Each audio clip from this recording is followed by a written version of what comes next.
안녕하세요. 형사전문 변호사 최한그레입니다. 오늘은 요즘 기사나 뉴스로 많이 접하고 계실 텐데요. 바로 스토킹 범죄에 관해서 영상을 준비해 봤습니다. 기존까지는 경범죄였던 스토킹 범죄에 대한 심각성은 예전부터 말이 많았습니다. 그러한 부분이 최근에 사회적으로 부각이 되면서 스토킹을 중범죄로 규정해 가해자를 형사처벌할 수 있는 스토킹 처벌법이 지난 21일부터 본격적으로 시행되었습니다. 여러분 알고 계셨나요? 스토킹 처벌법에 따른 처벌의 핵심은 지속성과 반복성, 이 두 가지에 있습니다. 상대방에게 연락을 하지 말라라거나 찾아오지 마라라는 의사를 표시를 분명하게 했음에도 정당한 사유 없이 연락을 하거나 찾아온다면 스토킹 행위로 간주되고, 그것이 재차 반복되어 누적되는 경우에 범죄가 성립된다고 보시면 되겠습니다. 이러한 스토킹 범죄를 처벌하기 위한 요건으로는 크게 세 가지를 들 수가 있겠는데요. 첫째, 상대방의 의사에 반한 행위여야 합니다. 그렇기 때문에 상대방에게 거부 의사를 분명하게 표시해야만 하는 거죠. 이 부분은 피해자가 입증을 해야 하기 때문에 거부 의사를 할 당시 통화로 전달했을 경우 녹취록을, 문자 또는 카톡을 했을 경우에는 캡처본을 준비해 두시면 좋겠습니다. 두 번째로는 정당한 이유 없이인데요. 이게 무슨 말이냐 하면, 만약 돈을 빌렸습니다. 그런데 기한이 지나도록 갚지 않아서 독촉을 하려고 연락을 취하고 찾아오는 행위는 당연히 정당한 사유가 될 수 있기 때문에 상대방이 스토킹 행위를 하는 데 있어서 정당한 사유가 없어야 처벌이 가능합니다. 근데 여러분 잘 아시겠지만 좋아해서, 사랑해서, 보고 싶어서 같은 이유는 정당한 사유라고 보기는 힘들다는 거 다 알고 계시죠?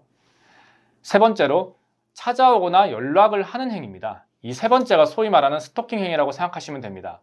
예를 들어서 접근하거나 따라다니면서 진로를 막아서는 행위, 주거나 그 부근에서 기다리거나 지켜보는 행동, 정보통신망을 이용해서 글과 그림, 영상 등을 보내는 행위, 직접 또는 제3자를 통해서 물건 등을 보내는 행위, 주거지 등 부근에 놓인 물건 등을 훼손하는 행위 역시 스토킹 행위에 해당할 수가 있겠습니다. 이렇게 꼭 마주치지 않더라도 주변을 배회하거나 자신이 아닌 주변인을 찾아간다거나 다양한 매체를 수단으로 연락을 해도 마찬가지인 건데요. 이러한 행위가 단발성에 그친다면 스토킹이라고 인정될 수는 없습니다. 위와 같은 행위가 내가 거부 의사를 분명히 표시했음에도 지속적이고 반복적으로 이루어진다면 스토킹 행위가 되고, 이러한 스토킹 행위가 반복될 경우에 스토킹 범죄가 성립될 수가 있겠습니다.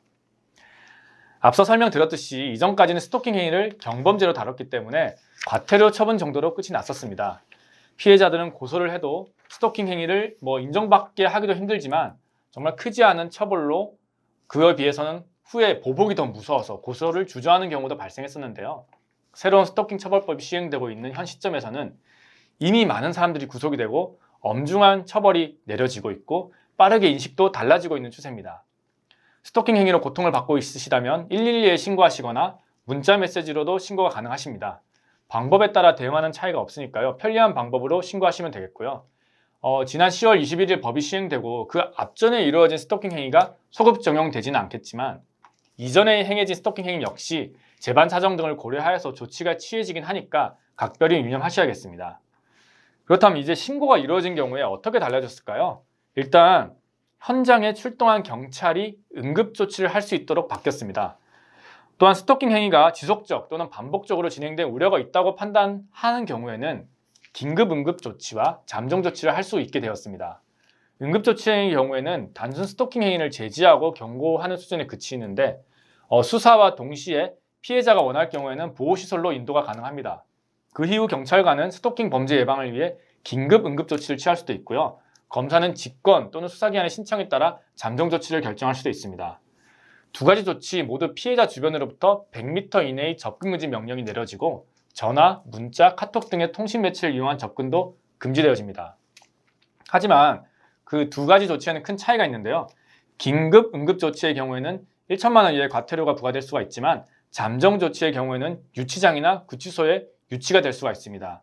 또한 스토킹 범죄가 인정될 경우에는 3년 이하의 징역 또는 3천만 원 이하의 벌금에 처해질 수가 있다는 겁니다. 여기서 만약 스토킹 당시에 스토킹 행위를 할 당시에 흉기를 소지했다면 5년 이하의 징역 또는 5천만 원 이하의 벌금까지도 처분될 수가 있습니다.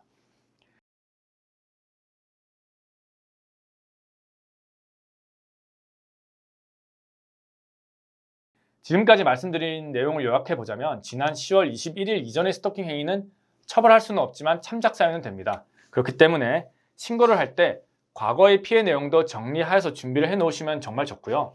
또한 긴급 응급 조치보다는 잠정 조치의 처벌이 훨씬 강력하기 때문에 피해 정도가 크다면 경찰관에게 잠정 조치를 해줄 것을 요구하시면 되겠습니다. 그동안 경범죄로 취급되어 온 스토킹 행위에는 10만 원 이하의 벌금, 구류, 가료 등 가벼운 처벌에 불과했습니다. 그러나 본죄의 경우에는 성폭력, 폭행, 살인까지 이어질 수 있는 중범죄로 인식되어지고 있고요. 가족이나 주변인 누구나 이러한 범죄의 피해자가 될 수가 있어서 관용이 용납되지 않도록 엄한 조치가 필요해졌다 판단되었습니다. 그래서 지난 10월 21일부터는 중범죄로 간주가 되어 체포와 구속, 실형 선고까지 가능해진 겁니다. 실제 처벌 사례도 법이 시행되자마자 속속들이 생겨나오고 있습니다. 하여 그동안 이러한 스토킹 행위로 본인 또는 동거인 가족에 대하여 불안감과 공포심을 느꼈을 분들에게는 정말 희소식일 수가 있겠습니다.